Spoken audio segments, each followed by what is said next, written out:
Думаю, многие, кто смотрит это видео прямо сейчас, хоть раз в жизни играли в Майнкрафт в режиме игры хардкор, или на худой конец хотя бы слышали про этот режим игры. Он довольно незамысловатый и до боли простой. Сложность игры изменить нельзя, она всегда на максимальном уровне, то бишь враги очень сильные. А если ваш персонаж умрет, то игра окончится, а мир удалится. Да, можно, конечно, схитрить и вернуть мир назад, но какой тогда смысл этого режима? Вот именно, никакой. И вот совсем недавно я задался вопросом, можно ли без проблем убить иссушителя в режиме хардкор? Будет ли это сложнее, нежели в обычном режиме? Давайте узнаем ответ в этом видео. Привет, меня зовут Неркин, и мы начинаем открывать Майнкрафт по-новому. Вперед за истиной! Ты, наверное, всегда задавался вопросом, где приобрести лицензию Майнкрафта по низкой цене? На сайте nerkinshops.ru. У нас есть разные типы Майнкрафта, которые придутся по душе каждому. Премиум с полным доступом для Windows 10. Удобная мобильная версия сайта с понятным интерфейсом для любителей телефонов и планшетов. Доступно множество способов оплаты. После покупки играй на своих любимых лицензированных серверах. Ссылка в описании. И как всегда, не отказывай себе в удовольствии, ведь можно получить так много, отдав так мало. С чего бы начать? Пожалуй, с объяснений. Дело в том, что обычные мобы в хардкоре приносят тебе проблемы только когда их чуть больше одного. То бишь, с одним скелетом, зомби, крипером, эндерменом справиться легко. Но когда их количество увеличивается, это уже проблема. И есть шанс потерять свой мир, так и не завершив свою миссию. Как выяснилось, одним из самых противных мобов в хардкоре является не крипер, не даже скелет, а самый что ни на есть обычный детеныш зомби. Они очень быстрые, могут протиснуться в один блок, и что немаловажно, могут призвать еще и большого зомби. Правда, этот шанс довольно маленький, всего 10%. Я пытался также попробовать сделать эксперимент, отличаются ли они в разных режимах игры, и как оказалось, кроме как урона, ничем. К чему я вообще клоню? К тому, что если не быть подготовленным, то любой моб может вас убить. Не говоря уже о иссушителе, который умеет взрывать, довольно-таки хорошо и быстро летает, а еще и плюется своими головами, которые помимо того, что взрываются, еще и дают эффект иссушения. Но мы же здесь собрались ради одного вопроса. Можно ли убить иссушителя в хардкоре и как нам это сделать? Начнем с наших экспериментов. Я, конечно, все понимаю, и с логикой у меня все хорошо, но я должен был это сделать. Эксперимент первый. На убийство иссушителя без ничего. Сможем ли мы его убить?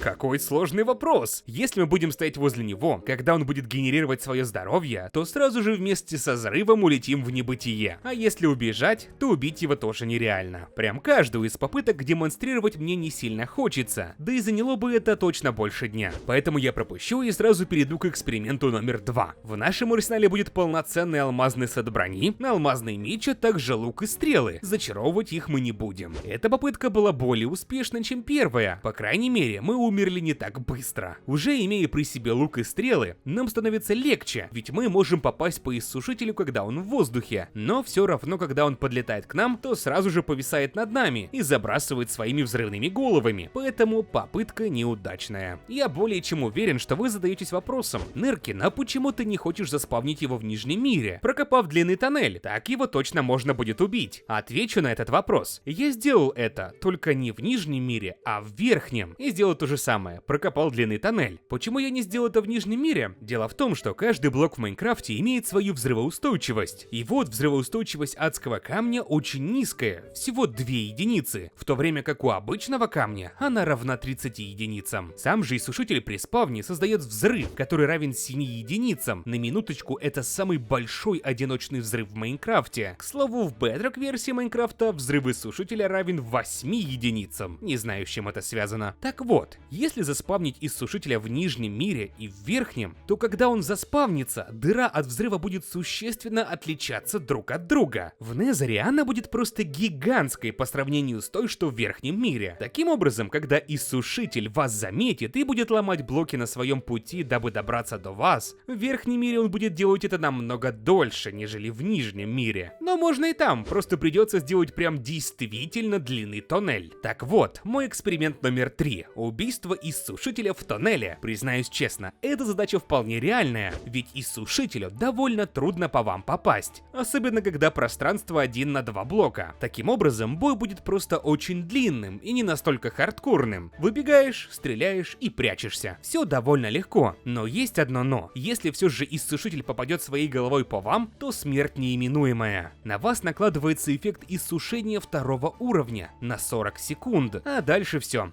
Игра окончена. Эксперимент номер 4 будет таким же самым, только теперь у нас будут в запасе еще и золотые яблока, чтобы мы могли регенерировать здоровье. И вот тут дело пошло очень даже хорошо, но этот иссушитель был каким-то очень активным, не то что в попытке номер 3, и очень агрессивно пытался до меня добраться. При помощи стрел я спокойно снес ему половину жизни, и как вы все знаете, после этого он подрубает защиту, и стрелы его не берут. Уже после этого я начал использовать золотые блоки, ибо без них меня бы точно убил иссушитель. Ведь чем ближе я к нему подходил, чтобы ударить мечом, тем больше у него было шансов попасть по мне его иссушающими головами. Но в итоге я смог его убить. И так получилось, что мой тоннель как раз под конец боя закончился. Но все же я смог его убить. И для этого мне понадобилось всего 7 золотых яблок. А это всего лишь 56 слитков золота, что не очень много, как по мне. Таким образом, мы с вами смогли узнать довольно дешевый и оптимальный вариант убийства иссушителя, при котором мы сможем выжить и при котором не нужно зачаровывать себе броню и так дальше. Но ведь прошла только половина видео, неужели есть что-то еще? Думаю, да. Есть у меня парочка вариантов развития событий. Эксперимент номер 5. Сценарий все тот же, только уже мы будем использовать самые лучшие зачарования на броню, меч, а также лук, но уже без золотых яблок. Для начала я зачаровал алмазную броню на защиту 4-го уровня, а также на шипы. Не знаю для чего, можно было и без нее, ведь что в случае с зачарованием на защиту от взрывов, что на шипы, если визор по нам попадет, выжить без золотых яблок мы не сможем. Вообще, по сути, можно и без брони. Самое главное — зачаровать меч и лук. Меч я зачаровал только на небесную кару 5-го уровня. И скажу честно, нужно только это. Все остальное лишняя трата времени и опыта, ибо только это зачарование действует на иссушителя. Я понимаю, прочность и починка нужна, но это уже, скажем так, не столь важно. Затем лук. Можно его зачаровать на бесконечность, но это тоже слишком дорого и затратно, поэтому только сила 5-го уровня. Она действует на иссушителя должным образом, как и полагается. Увы, информации по поводу отдачи я нигде не нашел. Действует она на иссушителя или нет, но как по мне кажется, да. Огонь, увы, не дает никакого результата. Визору от него ни холодно, ни жарко. С такими зачарованиями я полез к иссушителю. Скажу честно, первая попытка не увенчалась успехом. Иссушитель попал по мне снарядом, и я думаю, исход всем понятен. Второй раз все получилось успешно, правда, визор как-то странно себя повел. Он не начал меня преследовать, и из-за этого мне пришлось выскакивать из тоннеля, чтобы попасть по нему стрелой. В конце концов, я смог его победить, не получив ни единой потери жизни и не получив эффект иссушения. В заключение скажу одно: зачарования помогают лишь в одном — во времени. Если у вас есть чары, бой будет недолгим. Чар нету, увы и ах, он может затянуться надолго. Минусами всех моих попыток является только одно: с версии 1.14 разработчики добавили в игру новый цветок — роза иссушения. К сожалению, она нигде не генерируется в обычном мире, а получить ее можно только если иссушитель убьет обычного дружелюбного моба. На месте его смерти появляется этот же цветок, так что если вам он нужен, прям позарез, то можно в этот же тоннель притащить пару только мобов, дабы иссушитель их смог убить. Ну и, наверное, самый жесткий и самый дорогой вариант. Я решил его просто добавить в видео ради вашего развлечения. Он прям мега дорогой и довольно-таки сложный, но тоже имеет место быть. Как думаете, сможет ли железный голем убить иссушителя? Странный вопрос, я согласен, но все-таки сможет или нет? Ответ простой: не сможет. Но если их будет несколько, что тогда? Давайте это узнаем. Эксперимент номер 6. Финал. Я провел несколько попыток, дабы узнать, сколько нужно железных големов для этого, и вывел для себя некоторые занятные факты. Во-первых, иссушитель очень часто отвлекается на других мобов и улетает далеко вверх. Увы, големы летать не умеют и сделать ему ничего не могут, и в конце просто теряют иссушителя как цель для убийства. Во-вторых, когда железных големов много, то все они не сразу реагируют на визора и часто убегают в разные стороны. Поэтому нужно для этого сделать небольшую арену. Но из чего же ее сделать? Если иссушитель может разломать любые блоки,